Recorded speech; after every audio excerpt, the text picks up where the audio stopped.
more? What do you want from me? How much more do you want? Now I can't cry because I got Botox.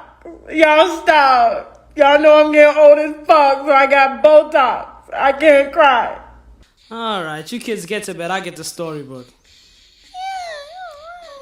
Tasha K had always been a woman with a sharp tongue and a fiery spirit.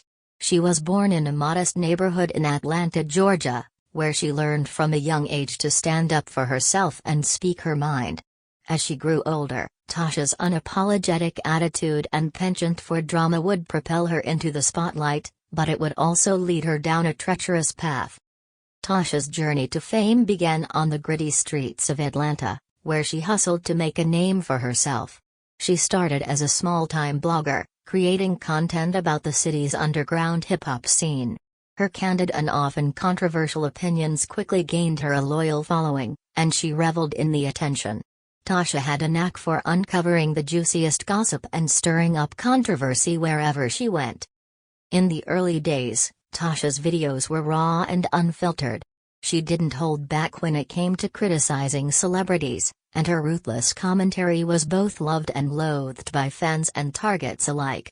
Her viewership grew exponentially as she expanded her reach to cover not only Atlanta's music scene but also Hollywood's A-listers. One fateful day, Tasha decided to take on Cardi B, one of the most prominent names in the music industry at the time. She accused the rapper of numerous misdeeds, from stealing lyrics to engaging in illegal activities.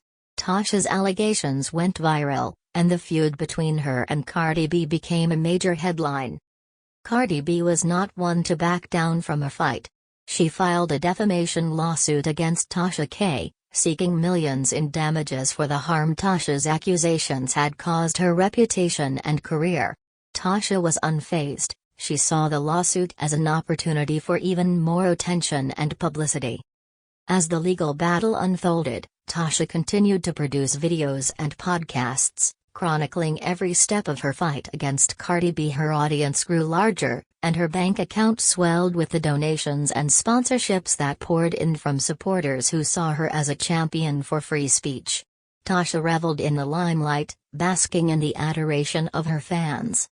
Months turned into years as the lawsuit dragged on.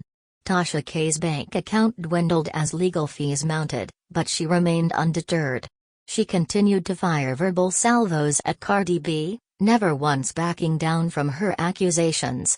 The courtroom became a battleground of words and reputations, and the world watched as the drama unfolded. But fame and fortune have a way of blinding one to reality. Tasha's obsession with the feud consumed her, and she became reckless in her pursuit of victory. She started to make outlandish claims against Cardi B, even fabricating evidence to support her allegations. The court and the public began to see through Tasha's charade. The defamation trial reached its climax in a packed courtroom filled with media outlets, fans, and curious onlookers. Cardi B's legal team presented evidence that exposed Tasha's lies and manipulations. The judge ruled in favor of Cardi B, delivering a devastating blow to Tasha's credibility. The court ordered Tasha K to pay Cardi B a substantial sum in damages. Around 6 mil tickets, an amount that left her financially devastated. Her once thriving career crumbled as sponsors and advertisers abandoned her, fearing association with her tarnished reputation. Tasha's YouTube channel and social media profiles lost followers at an alarming rate, and her once devoted fans turned against her. The irony of her situation was inescapable.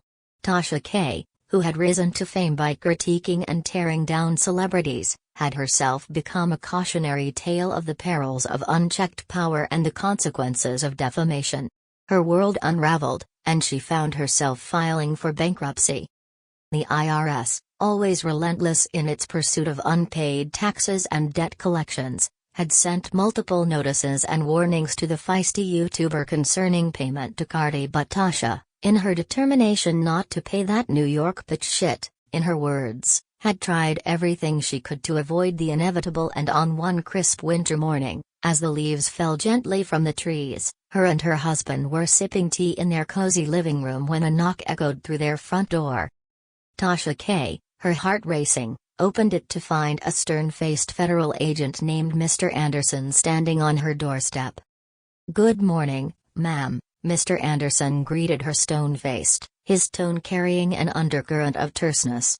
"I'm here on behalf of the IRS to enforce an immediate eviction order." Tasha's eyes welled with tears, and her voice quivered as she replied, "Please, sir, can we have a little more time? We're doing our best to pay that bitch." Mr. Anderson hesitated for a moment, moved by the genuine despair in Tasha's eyes.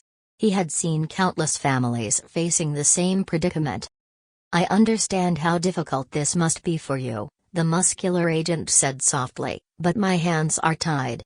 The eviction order is final." As the couple packed their belongings and memories into boxes, their neighbors gathered around, offering support and heartfelt condolences. They watched in silence as the house they had called home for the past 5 years was taken away from them, piece by piece, as a collection of federal agents helped them clear everything out of the plush mansion. Tasha's husband, Kenneth K., booked them a room at a mid-level hotel which offered a temporary place to stay until they could find a new place to call home.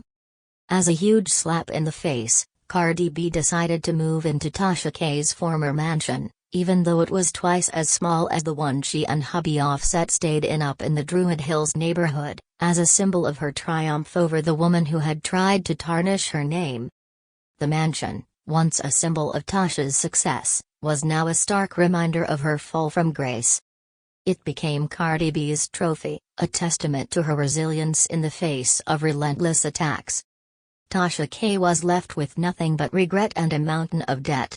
She disappeared from the public eye, her once promising career in ruins. Her tale serves as a cautionary reminder that fame and fortune can be fleeting, and that there are consequences for crossing the line between criticism and defamation. As for Cardi B, she continued to thrive in the music industry, using her victory over Tasha K as a source of inspiration for her music and career. The mansion she acquired in the legal battle became a symbol of her triumph, a constant reminder that she had prevailed against the odds. In the end, Tasha K's rise to fame and fall from grace was a story of hubris and the consequences of crossing the line. It serves as a stark reminder that, in the world of fame and fortune, there are winners and losers, and sometimes the price of losing can be steep indeed. After 7 months of hotel living, Tasha had had enough. One day while attempting to record a YouTube video in the room's bathroom, her show was interrupted by the tenants above making noise from dropping objects on their floor. Tasha turned her camera off and stormed into the bedroom area demanding that her husband contact his youngest brother, a street dude who had a high-ranking position in Atlanta's rolling 80s Crips set, so they could get Cardi back for making them homeless.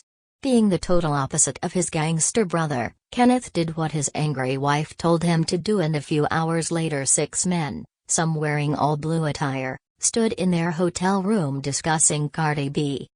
Kenneth's brother, who went by the street name Gassy Lock due to the strong marijuana he constantly smoked, battled with his sister-in-law for control over who was in charge of whatever plan they all came up with, and after 3 hours of discussion, Tasha's plan prevailed.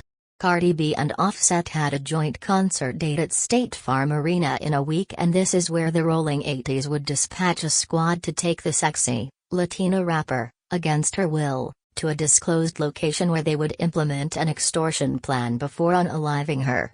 On the night of said concert, Tasha K and her gang of blue hitters expected the plan to be executed flawlessly, but their machinations were interrupted by the unexpected arrival of 300 blood members from various sets all over Fulton County, as well as visiting sets from Florida, Alabama, and even California. Unbeknownst to Tasha, one of the Crips she'd employed had a stepbrother in one of the blood sets, whom he tipped off because he loved his bro and knew he was a huge fan of Cardi's. The number of bloods surrounding the Bronx rapper as she was escorted in and out of the arena thwarted Tasha's plans, and she yelled and cursed after making the decision to abort the mission, still having to pay the Crips a considerable amount of money for their effort.